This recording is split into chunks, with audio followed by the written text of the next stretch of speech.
جب لوگ کہتے ہیں پارلیمان سپریم ہے، وہ غلط کہتے ہیں. یہ حقوق، یہ آئینی حقوق سپریم ہے، کیونکہ ہمارا آئین یہ کہتا ہے کہ ان حقوق کو کوئی طاقت نہیں لے سکتی.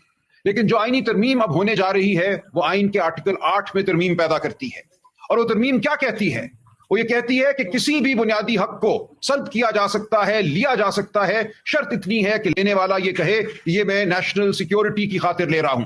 نیشنل سیکیورٹی کیا چیز ہے؟ یعنی کہ ملک کی حفاظت کی خاطر میں یہ لے رہا ہوں.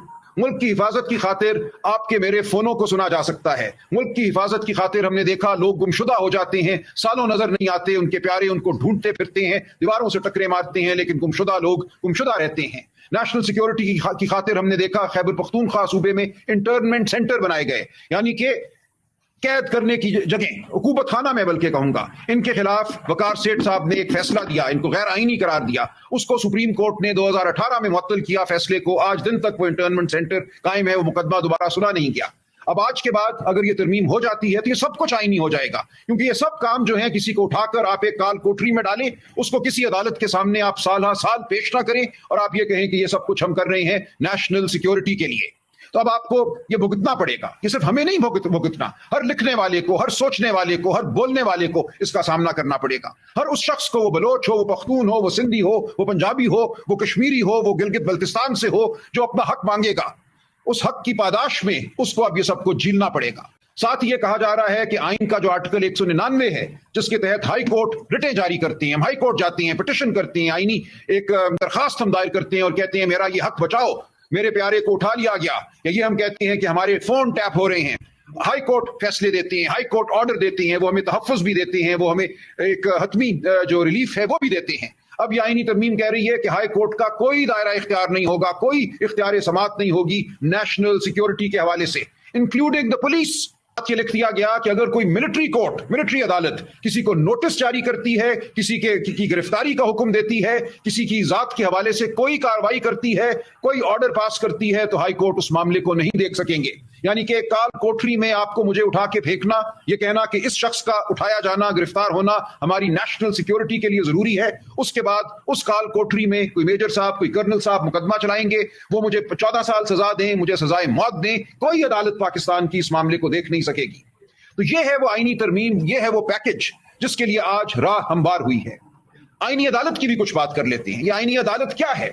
آئینی عدالت یہ ہے کہ آج کے وزیر اعظم کو، جن کو ہم نہیں مانتے، ہم کہتے ہیں یہ فارم 47 کے وزیر اعظم ہے، اور آپ کو مجھے بتانے کی ضرورت نہیں ہے، آپ سب لوگ جانتے ہیں کہ 8 اور 9 فروری کی رات کیا ہوا. اس وزیر اعظم کی ایما سے ایک فرد واحد کی ثوابدید کی بنیاد پر ایک چیف جسٹس لگایا جائے گا اس نئی عدالت کا. اس نئی عدالت میں ریٹائرمنٹ کی عمر 68 سال رکھی جا رہی ہے. بالکل نظر آتا ہے کہ منصوبہ کیا ہے، کس کو یہ چیف جسٹس لگانا چاہتے ہیں. لیکن کسی کو بھی لگائیں، وہ ایک فرد واحد کی ثوابدید پر ایک شخص ہوگا جس کو آپ آئینی عدالت کا چیف جسٹس مقرر کریں گے، اور پھر وہ شخص باقی تمام جو جج ہیں ان کا تقرر کرے گا. تو بالکل ایک کٹ پتلی عدالت، ایک ایسی عدالت جو تابعدار ہوگی، یہ قائم کی جا رہی ہے. اور اس عدالت کو تمام وہ اختیارات دیے جا رہے ہیں آئینی جو اس وقت سپریم کورٹ آف پاکستان کو حاصل ہیں. سپریم کورٹ آف پاکستان ایک ثانوی عدالت کے طور پہ قائم رہے گی، ایک ڈھانچے کے طور پہ قائم رہے گی، لیکن اس کی روح، اس کی جو اصل طاقت ہے وہ چھین لی جائے گی بنیادی حقوق کے حوالے سے، تمام جو آئینی عمل ہے اس کے حوالے سے. یہ کہا جا رہا ہے کہ کسی بھی سیاسی جماعت کو اگر کالعدم قرار دیا جاتا ہے، پاکستان کے مفاد کے خلاف قرار دیا جاتا ہے، تو اس جماعت کے خلاف ریفرنس بھی اس آئینی عدالت کو بھیجا جائے گا کہ اس جماعت کو کالعدم قرار دیا جائے.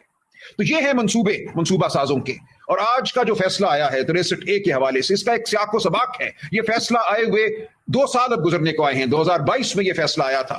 2022 کے بعد اس کو اٹھا کر آج نظر ثانی کے لیے مقرر کرنا اور 2-3 دن کی ایک ہیئرنگ کرنا، جس کے حوالے سے سپریم کورٹ کے معزز جج صاحبان کے زبردست اور گہرے تحفظات تھے کہ بینچ کس طرح بنا، کس طرح یہ کاروائی ہوئی. ان تمام تحفظات کو پس پشت ڈالتے ہوئے 3 دن میں ایک فیصلہ دے دیا گیا. اور اس وقت یہ فیصلہ دیا گیا جب طالع آزما، جب مقتدر حلقے چاہتے تھے کہ راہ ہموار ہو. ایک دفعہ وہ پسپائی دیکھ چکے، ہمارے غیور MNAs اور سینیٹرز نے ان کا ساتھ نہیں دیا.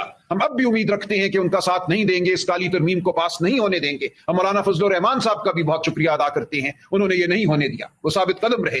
آج ہر سینیٹر، ہر MNA کو میں کہتا ہوں، وہ PTI کا ہو، وہ JUI کا ہو، وہ PMLN کا ہو، وہ پیپلز پارٹی کا ہو، تاریخ کا آپ سے تقاضا ہے، ضمیر کا آپ سے تقاضا ہے کہ اس کالی آئینی ترمیم کا ساتھ نہ دیجیے. پاکستان کے عوام کی حرمت قائم رہنے دیجیے، آئین کی حرمت قائم رہنے دیجیے، آدمیت کی حرمت اس ملک میں قائم رہنے دیجیے. اگر آپ اس ترمیم کا ساتھ دیتے ہیں، آپ آنے والی نسلوں کی نظروں میں معطوب ٹھہریں گے. آپ نسلوں کے مجرم ٹھہریں گے. مجھے یہ کہنے میں ذرا بھی کوئی تعمل نہیں ہے. یہ ایک جرم ہے جو ہونے جا رہا ہے انسانیت کے خلاف, پاکستان کے خلاف, پاکستان کے آئین کے خلاف. اس جرم کا حصہ نہ بنیے, اس جرم کو روکیے. میں آپ سب سے اپیل کرتا ہوں جو میڈیا کے دوست ہیں, اور آپ کے ذریعے پورے پاکستان سے اپیل کرتا ہوں کہ اب نکلو. اب نہیں نکلو گے تو کب نکلو گے؟ یہ علماء ہے جو ہماری زندگیوں میں آیا ہے. ہماری تمام زندگی میں سمجھتا ہوں چلتے چلتے اس لمحے آ کر آج رک گئی ہے. آج ہمیں فیصلہ کرنا ہے ہم کہاں کھڑے ہیں. ہمارا ضمیر ہمیں کیا کہتا ہے, کیا کوئی ضمیر ہے بھی ہمارا یا نہیں ہے. ہم نے آج تک جو کچھ زندگی سے کھٹ پایا, ہمارا علم, ہماری دانش, ہماری فکر, وہ آج ہمیں کہاں لا کر کھڑا کرتی ہے. ہم کس طرف کھڑے ہوں گے, تاریکی کی جانب کھڑے ہوں گے یا روشنی کی جانب کھڑے ہوں گے. فرق بالکل واضح ہے, اس میں کوئی آج ابہام نہیں ہے. آج وہ لوگ ہیں جو اپنی کسی چھوٹی چھوٹی منفعت کی خاطر پاکستان کے آئین کو پامال کرنا چاہتے ہیں. حکومت, وزارت عظمیٰ, یہ کیا چیزیں ہیں؟ یہ کچھ بھی نہیں ہے. تاریخ کے عمل میں یہ ایک حاشیہ بھی نہیں ہوگا, بدنما حاشیہ بھی نہیں ہوگا ان لوگوں کی حکومت. لیکن اپنی حکومت کو طول دینے کے لیے, اپنی ججی کو طول دینے کے لیے یہ کچھ بھی کرنے کو تیار ہیں. آپ ان کو بتائیے, گریبان تھامیے ان لوگوں کا, روکیے ان کو یہ جرم کرنے سے. ہم آپ کے ساتھ ہیں, ہم آگے آپ کے ساتھ بڑھیں گے, ہم چلیں گے, آپ ہمارے ساتھ چلیے. بہت شکریہ. Thank you.